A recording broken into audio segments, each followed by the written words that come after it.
చేసిన వ్యాఖ్యను ఉటంకిస్తూ కోట్ చేస్తూ NHRC comment చేసింది. అప్పట్లోనే చేశారు. ఒక ఆర్గనైజ్డ్ సిస్టమేటిక్ శాంతి భద్రతలను కాపాడాల్సిన వ్యవస్థ పొలిటికల్ బాసెస్ చెప్పినట్టు దానికి అనుగుణంగా మారితే ఆ తర్వాత అదే చట్టాన్ని చేతిలోకి తీసుకుంటే పరిస్థితి ఎంత ఘోరంగా ఉంటుందంటే ఒక క్రిమినల్ గ్యాంగ్కు యూనిఫామ్ వేసినట్టు ఉంటుంది అని అన్నారు. దాన్ని కోట్ చేస్తూ మళ్ళీ ఎన్హెచ్ఆర్సీ ఈ మధ్య ఒక జడ్జిమెంట్లో చెప్పింది. దానికి 200% ఎక్కువ ఈరోజు ఇక్కడ పరిస్థితి కనపడుతుంది. ఈరోజు మేము ఇక్కడికి వచ్చి చూసిన వ్యక్తి లక్ష్మీనారాయణ అనే వైఎస్ఆర్సీపీ సానుభూతి పరదు. ఏ పార్టీ సానుభూతి పరదో ఏ పార్టీ కార్యకర్త కూడా ఇక్కడ ఇష్యూ కాదు.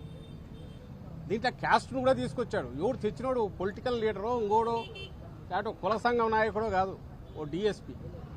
ఈ సాక్షాత్తు ఈయన వీడియోలో చెప్పిన మాటల్లోనే వస్తుంది. నువ్వు ఫలానా కులం వాడివి కాదా, ఈ పార్టీతో ఎట్టున్నావు. డిఎస్పీకి ఏం పని నాకు అర్థం కావట్లేదు. అసలు డిఎస్పీ పంచాయతీ చేయడం ఏంది? 50 ఏళ్ల క్రితం వినేవాళ్ళం ఇట్లాంటివి.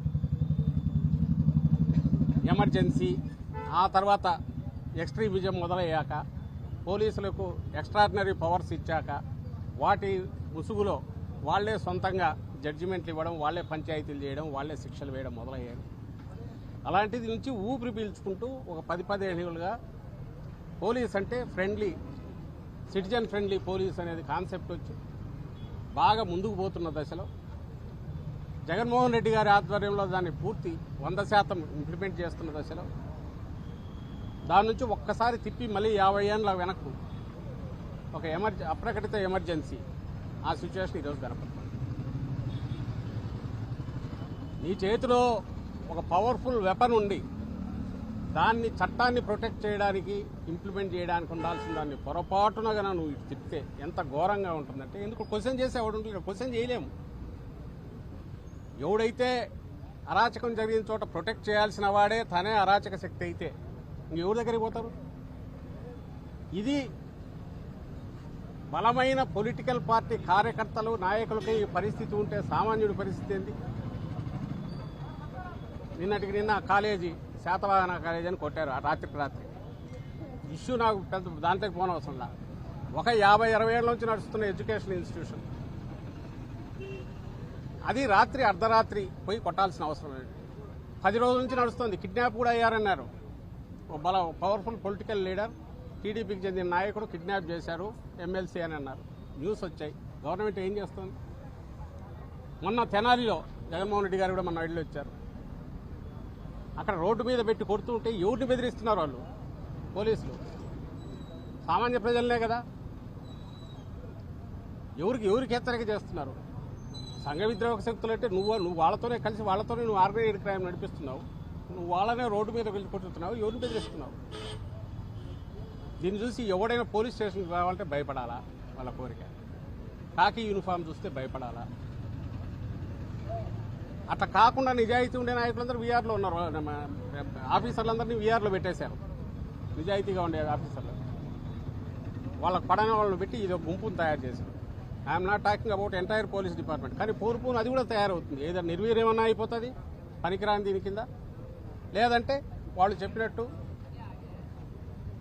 చేసి కీలుబొమ్మలుగా తయారయ్యాక అవే అదుపు తప్పి విద్రోహ శక్తులుగానో లేక వాళ్ళని ప్రొటెక్ట్ చేసే వాళ్ళగానో సామాన్య ప్రజల పాలిట రాక్షసులుగానో భక్షకులుగానో వీళ్ళే తయారవుతారు.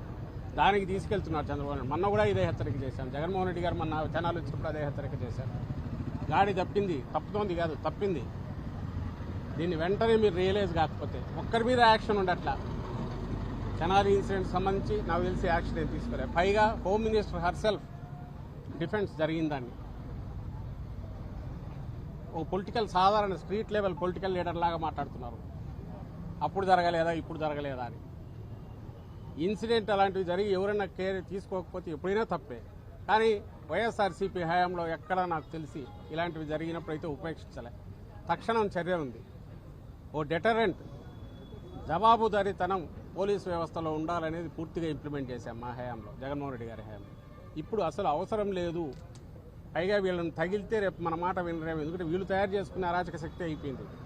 ఆ పవర్స్ అన్నీ వీళ్ళే ఇచ్చారు. పొలిటికల్ హెడ్సే బాసెస్ ఇచ్చారు కాబట్టి వదిలేశారు. సో వీళ్ళే పంచాయతీ చేస్తారు, తీర్పు చెప్తారు, ఎగ్జిక్యూషన్ కూడా శిక్ష ఏదైనా ఉంటే వీళ్ళే పోలీసే అమలు చేస్తారు.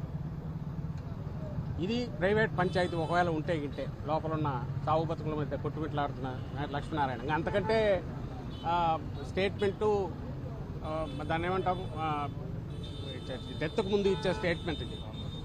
ఈ వాంగ్మూలం కంటే ఇంకా ఏ కోర్టులో అయినా వేరే విలువైంది ఏదైనా ఉంటుందైతే నేను అనుకోను. దాంట్లో ఆయన క్లియర్గా చెప్తున్నాడు, నేను పోతున్నాను, ఇప్పటికన్నా ఈ వ్యవస్థ బాగుపడుతుందా, ఇదేమి హెరాస్మెంట్, బతికేయట్లేదు. ఓ డిఎస్పీ స్థాయి వ్యక్తి, ఎవరు కానిస్టేబుల్ కాదు, డిఎస్పీ స్థాయి వ్యక్తి. మొన్న హరికృష్ణ అనే అతన్ని వైఎస్ఆర్సీపీ కార్యకర్తను ఉదయం తీసుకెళ్లి రాత్రి వరకు కొట్టి మళ్ళీ మేజిస్ట్రేట్ ముందు పెట్టి మళ్ళీ రిమాండ్ పంపుతాం. ఇప్పటికీ నడవలేని పరిస్థితిలో ఉన్నాడు. నాయకులు వెళ్తే పలికే దిక్కులేదు. మేము కూర్చుంటాం ఎక్కడంటే మీ మీద కేసులు పెడతామని బెదిరిస్తున్నారు. ఇంకా అంతకుముందు మా సోషల్ మీడియా యాక్టివిస్ట్తో మొదలైంది, మహిళలతో సహా సుధారాణి 3 రోజులు తిప్పారు.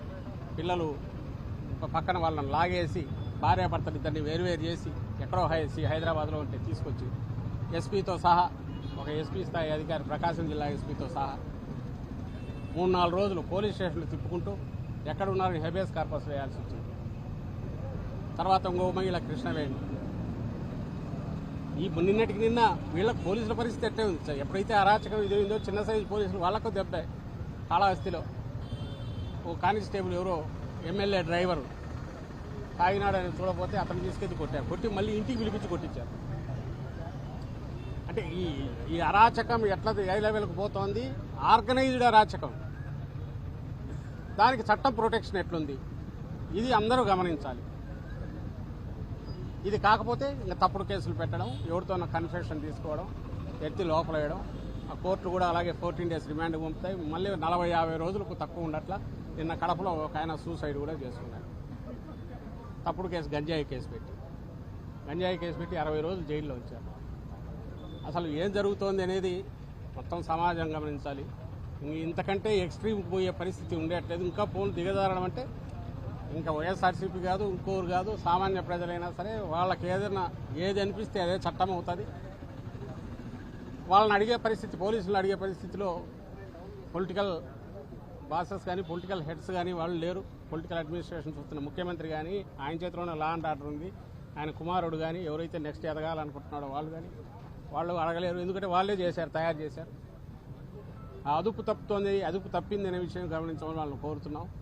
ఇప్పటికైనా తెనాలి ఇన్సిడెంట్లో కానీ వీళ్ళని కానీ ఇమ్మీడియట్ సస్పెండ్ చేసి ఈ డిఎస్పీని ఎవరైతే ఇంతకంటే వేరే స్టేట్మెంట్ ఏం కావాలి నాకు తెలియగలుగుతాను. చావడానికి ప్రిపేర్ అయ్యి ఇచ్చిన స్టేట్మెంట్ కంటే నిజాయితీతో కూడింది, చట్టబద్ధత ఉండేది, న్యాయమైనది ఇంక వేరే ఏది ఉంటుందని నేను అనుకోను.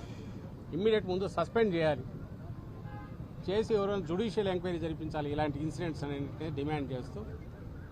ఇప్పటికే రియలైజ్ కాకపోతే ఈ స్టేట్ ఎవరు బాగోచం. చంద్రబాబు నాయుడు నుంచి ఈ రాష్ట్రాన్ని బాగుపరుస్తారని ఎవరు అనుకోవట్లా. ఆయన 5 ఏళ్లు దోచుకోవడానికి వచ్చినాడని ముందే డిక్లేర్ చేశారు, దోచుకుంటున్నారు. ప్రజలకు ఇచ్చిన హామీలన్నీ గాలి కొట్టేసినాడు. హామీలు కూడా అబద్ధ హామీలని ముందే చెప్పాడు, ఇప్పుడు అది ఆచరణలో కూడా చూపిస్తున్నాడు. బట్ అట్లీస్ట్ ఉన్న పరిస్థితిని ఇంకా దిగదార్చి ఇంకా భయంకరంగా తయారు చేసి మళ్ళీ కోలుకోలేని దెబ్బ రాష్ట్రాన్ని కొట్టొద్దని ఆయనకు విజ్ఞప్తి చేస్తున్నాను. Thank you.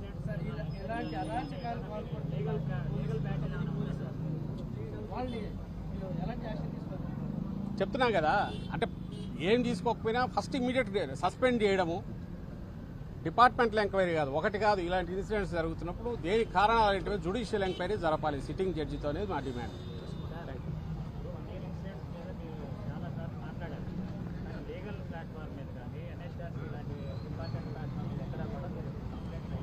మొత్తం చేస్తున్నాము, ఇవన్నీ కోర్టులో వేస్తున్నాము, ఎన్హెచ్ఆర్సీకి వెళ్ళాయి. రీసెంట్ ఇన్సిడెంట్స్ హరికృష్ణది అయితే ఇది కూడా పంపిస్తున్నాము ఎన్హెచ్ఆర్సీకి, హైకోర్టులో వేస్తున్నాము.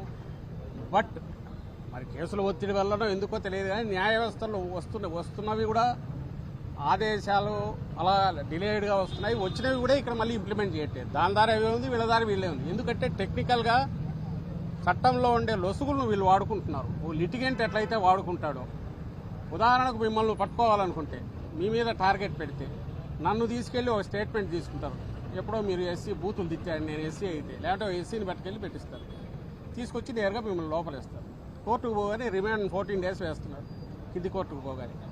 అది అయిపోయినాక మళ్ళీ ఇంకా పోలీసులు కస్టడీ కావాలి, మళ్ళీ వేస్తారు. 30 days అయిపోతుంది. చాలా అక్కడికి దిగుతుంది మొత్తం అనేది వాళ్ళ క్యాల్కులేషన్. జాతీయ స్థాయికి పోవాలంటే ఈ స్టేట్ది ఆల్రెడీ పెట్టడం అయితే రిప్రజెంట్ చేస్తున్నాము. పీఎం గారికి అందరికీ ప్రెసిడెంట్ కూడా పెడుతున్నాము. కూటమిలో ఆ పార్టీ కూడా ఉంది, బీజేపీ కూడా ఉంది, వాళ్ళు చూడాలి ఇంత ఇర్రెస్పాన్సిబిలిటీ ఎక్కడికి పోతుంది, ఈ బాధ్యతారాహిత్యం దీన్ని కంట్రోల్ చేయలేకపోతే ఏ రకమైన ఇది వస్తుంది అందరూ ఆలోచించాలి. దానికంటే ముఖ్యం ఎంటైర్ సొసైటీ ఆలోచించాలి. It's not a fight between ఏదో వైఎస్ఆర్సీపీ టీడీపీ కాదు, అది ఇప్పుడు జరుగుతున్నది మొత్తం ఎంటైర్ సమాజానికి చీడలాగా పడుతోంది. సొసైటీ మొత్తం దెబ్బతినేటుంది.